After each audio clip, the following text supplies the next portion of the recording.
So yun nga mga boss 'no, bumili ako ng bonus para makapag-scatter tayo. So ganito lang mga boss. So hindi ko akalain na manalo ako dito mga boss 'no. So bago lang po ako dito sa application na ito at first time ko po manalo ng ganito mga boss. Ayun 10 spin, oh my god. Ayun 200. So hindi siya nag-scatter dun mga boss 'no. Yan tignan niyo mga boss.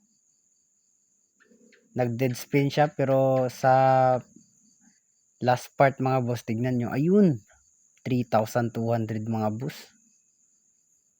Ayun, napakalaki po yung balik dito mga boss 'no. Bibili ka lang ng bonus, grabe. So ayun na po, ang link ay nasa comment section. Easy money lang mga boss.